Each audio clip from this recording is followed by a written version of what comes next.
บ้านของสุนเผาตุ้งจูสุนเผาตุ้ง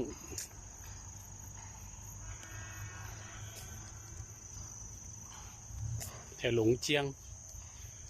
สุนเผาตุ้งแถวหลงเจียง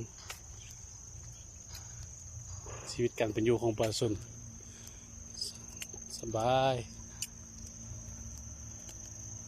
อุดมสมบูรณ์สิ่งอำนวยความสะดวกสาธารณะประชาชนพอใจไล่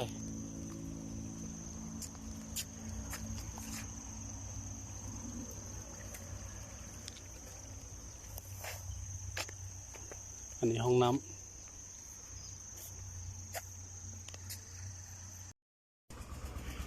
สภาพทุ่งให้ทุ่งนา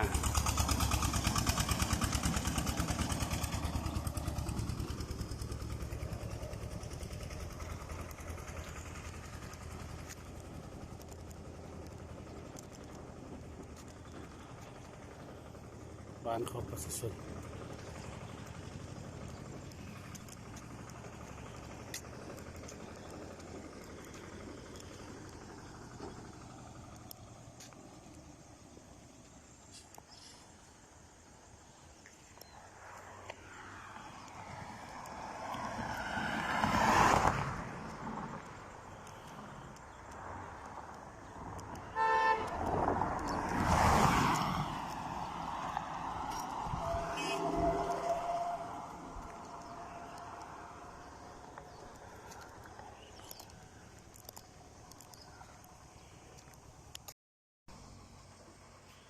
ขันหน้าปูด้วยหิน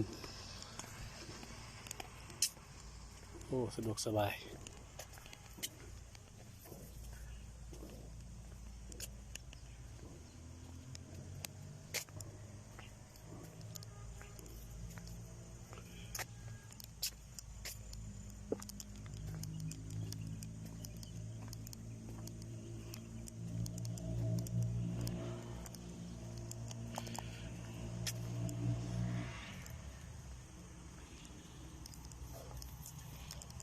หอมเขา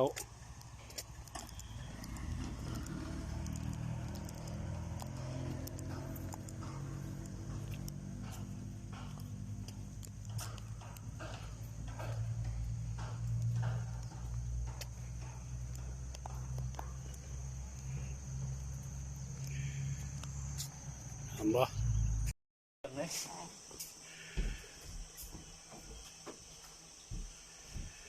这里是龙江，哎，龙江，哎，对，龙江对吧？黎平，黎平，哎，黎平，哎，黎平龙江，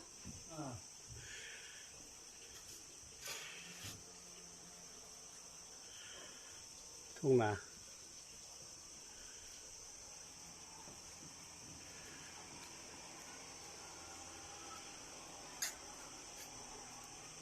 สภาพบอนนอนคืนนี้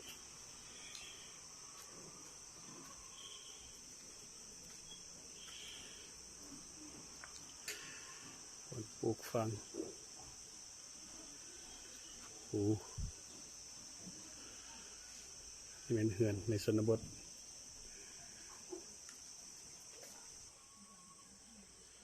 สิ่งอำนวยความสะดวกสนุก